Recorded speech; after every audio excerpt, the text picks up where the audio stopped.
Hello everyone. Today I would like to share with you some of the latest progress on the ADF aircraft domestically manufactured in Taiwan.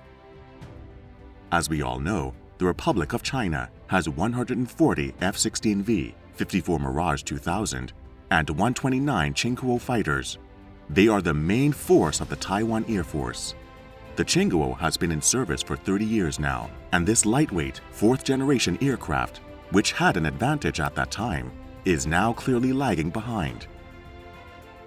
If the Mirage and Chingguo are retired in the future and the American F-35 hasn't been procured, there will be a huge gap that needs to be filled. Taiwan would require the ADF. Therefore, Taiwan has been promoting a next-generation fighter jet research and development program called Advanced Defense Fighter (ADF) since 2020, and the prototype is expected to be launched this year. Britain's Aviation Week recently put forward the view that Taiwan's move is to push the US to sell F-35 stealth fighters to Taiwan. This seems to coincide with several other points of view. The reason is that the US once refused Taiwan's request to acquire F-16A fighters and only agreed to sell them after Taiwan finished developing its own IDF fighters. Thus, Taiwan's development of the ADF new generation of fighters is intended to push the US to sell F-35 stealth fighters to Taiwan. Whether this is the case, we will discuss it later. Let's first take a look at some of the capabilities and features of the ADF.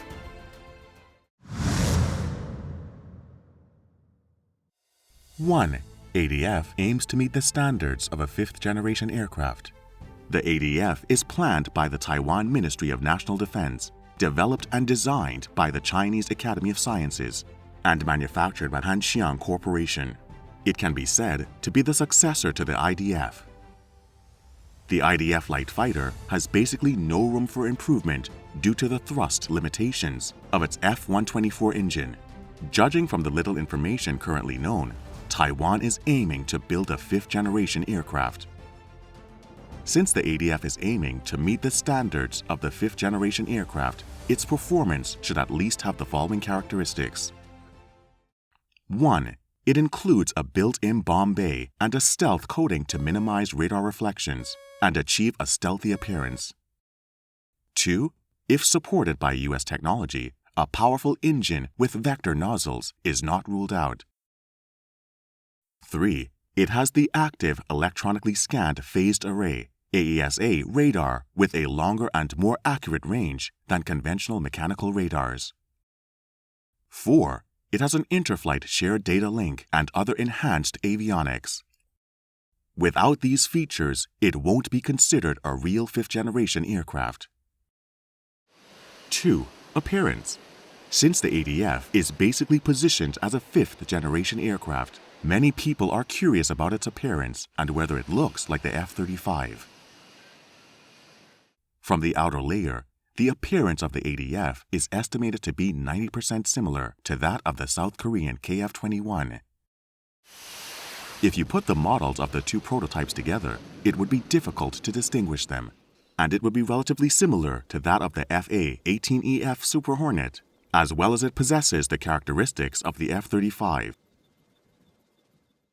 However, the general manager of Hanshiang Corporation, Ma Wanjun, said that the external design has been done for a while.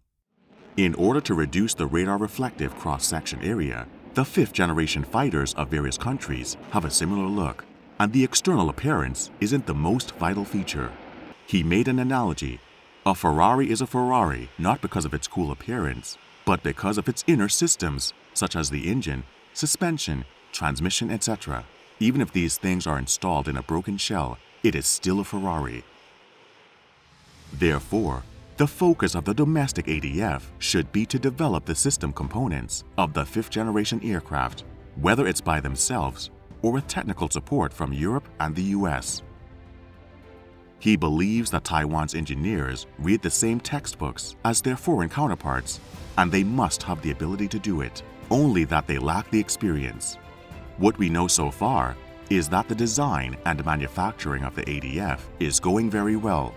The prototype has already passed the wind tunnel test, and is now in the stage of designing and tuning various weapons and equipment, engine parts, and configurations. Of course, because the prototype won't be unveiled until this year, the outside world is only speculating.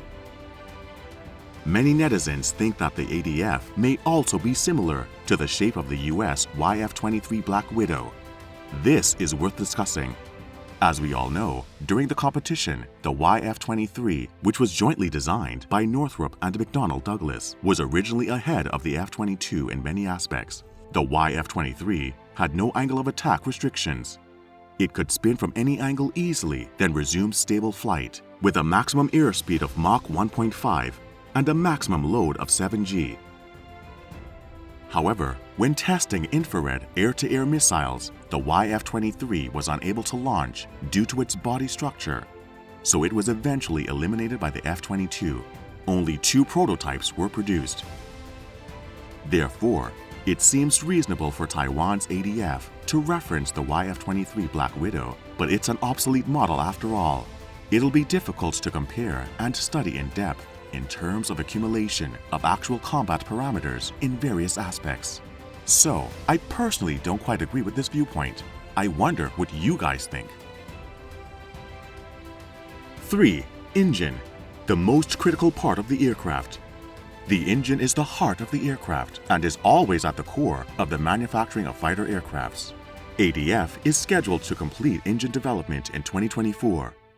As we all know, Taiwan has very few engine options that can be outsourced. Since it is a 5th-generation aircraft, the engine thrust must be large enough, preferably 10 tons of thrust. South Korea has already taken the lead in 5th-generation aircraft, and its homemade engines are the most advanced. The KF-21 fighter jet is something Taiwan can learn from. So what engine does the KF-21 use? The KF-21, like the FA-18EF Super Hornet and DA-18G Growler fighter jets, use the F-414 engine by the American company GE. It's a turbofan engine with an afterburner. It should also be the first choice for Taiwan, but it depends on whether the Americans are willing to sell it. Of course, Taiwan also has an alternative plan. It's the Vega Project, where it develops medium and large fighter aircraft engines simultaneously and parallelly based on the F-124 engine. In fact, Taiwan launched the Vega military engine project in 2017.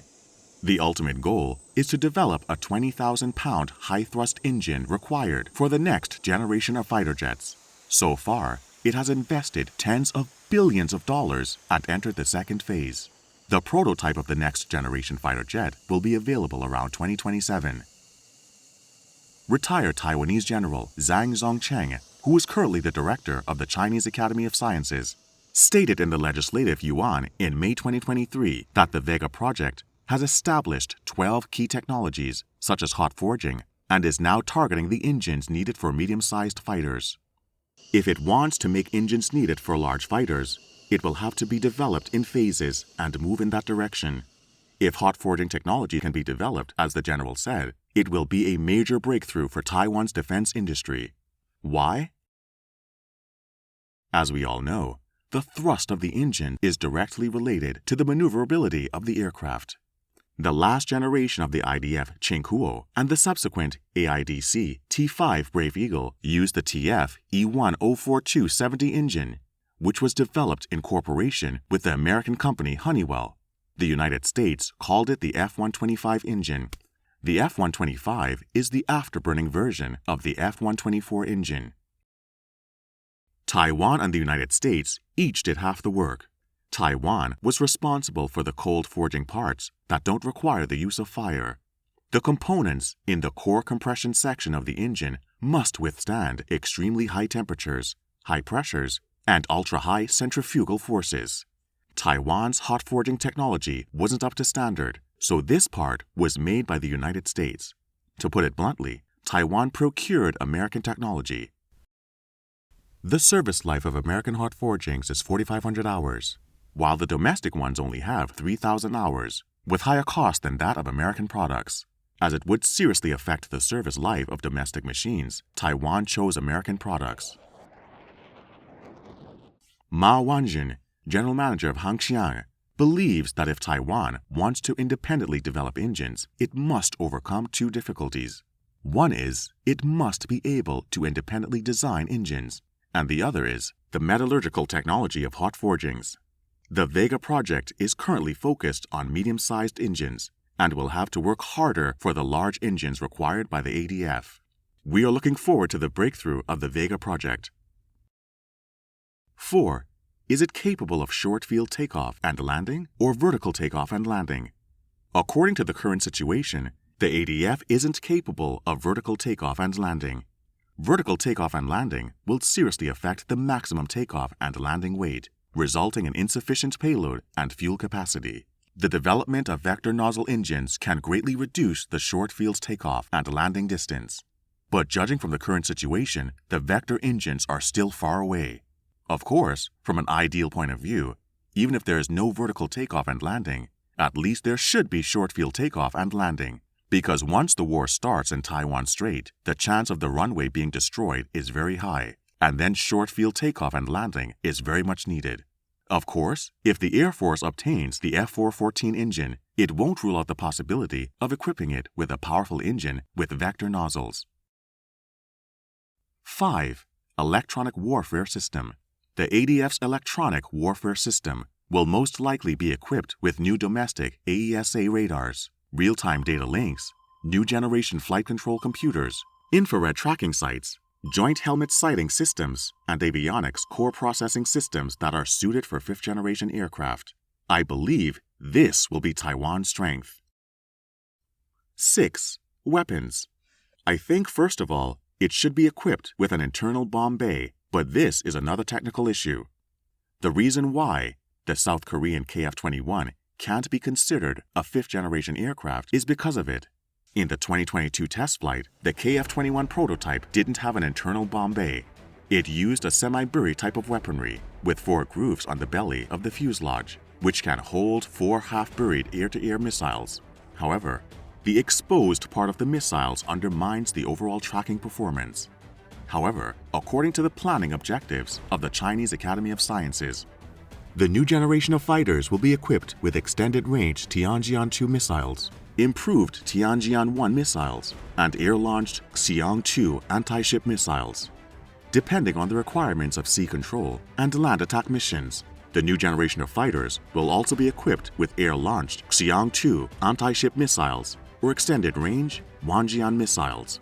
In addition, a senior Taiwanese military revealed that, in order to match the new generation of fighter aircraft program, Taiwan is upgrading and improving the bases of the extended-range Tianjian-2 missiles to create a new generation of Tianjian-V medium-range air-to-air missiles up to the range of 160 kilometers of the AIM-120C8. With the domestic joint helmet aiming system, the pilots are able to quickly lock onto the target and launch missiles. ADF versus South Korean KF-21?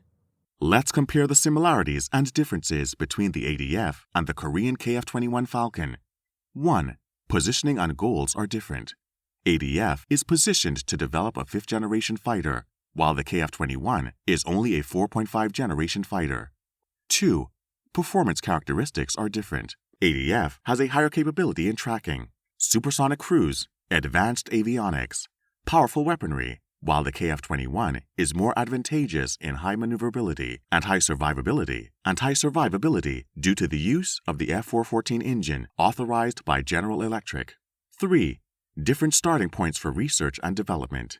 The ADF started in 2020 and is expected to make its first flight in 2028 and mass production in 2030. On the other hand, the KF-21 started as early as 2015 and will be ready for mass production in 2028, and the prototype has already been test flown. 4. KF-21 adopts twin engine, vertical tail configuration, maximum speed of 1.8 miles per hour, and a range of 2,900 kilometers. The shape of the ADF is very close to that of the KF-21, and it should be relatively close to these parameters, but it may be able to have a breakthrough in supersonic cruising. 5. In terms of weapon configuration, KF-21 has 6 underwing weapon mounting points and 4 belly mounting points.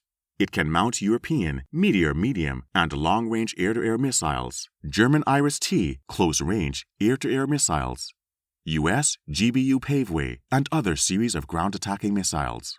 In the future, it may also be equipped with independently developed supersonic air-to-ground missiles. The ADF, on the other hand, is equipped with a built-in bomb bay and can mount missiles such as Tianjian, Xiangfei, Wanjian, etc. Each of these missiles has its own strengths. In short, to summarize, I think that although the ADF is positioned as a fifth-generation aircraft, there are a series of technical barriers that need to be overcome in the actual research and development. However, let's not bite off more than one can chew. We have to eat one bite at a time. In terms of the current technical level of Hangxiang Company and the Chinese Academy of Sciences, ADF's most realistic plan is to use the submarine Haikun method to design a 4.5 generation fighter. A simplified prototype can be built first for testing with similar performance as the Korean KF-21 and even using the same model of F-414 for the engine.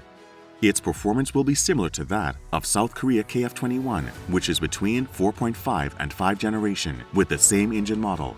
It can even imitate the shape and idea of the FA-18E F Super Hornet, then add more vertical features and make corrections and improvements to become a 5-generation fighter when the technology matures. Ma Wanjun at Hangxiang also hopes that the future path of the new fighter takes a step-by-step approach rather than a forced big step. As for the question of whether Taiwan's development of the ADF is aimed at getting the US to sell Taiwan F-35 stealth fighters, I hope that our viewers will share their views with us. I personally think that this is just a theory. Let's keep in mind, because it has been speculated for many years, that the US military will sell F-35s to Taiwan. It depends on many factors. It's definitely not a simple case that Taiwan can force the US military to sell the F-35s once it has state-of-the-art fighter jets. If Taiwan can't eliminate the fifth column, that is the CCP agents or spies in Taiwan, Americans will feel anxious and afraid to take actions, fearing that once the F-35s are sold to Taiwan, the drawings will be on the desk of the CCP General Counsel one day. In any case, the new generation of fighters is very important to enhance the Taiwan Air Force's combat power to deal with the threat from the Chinese Communist Party. It needs to be developed even if it is already lagging behind the CCP's Jian 20. After all, the research and development of the ADF fighter needs to overcome a lot of advanced technology and equipment challenges. It'll play a significant role in promoting Taiwan's national defense industry, and it's absolutely worth it to master independent intellectual property rights, to research and develop as much as possible, and to cooperate with others for things that Taiwan can't do on its own. It's worth it to not be constrained by others as much as possible, even if the journey is incredibly difficult. Lastly, I would like to say, Taiwan won't provoke, but it won't shy away from war either. I wish the Taiwanese Air Force would fly high and take up the important task of defending Taiwan's airspace, protect Taiwan, and keep Taiwan stable and prosperous forever. Go National Army, go Taiwan!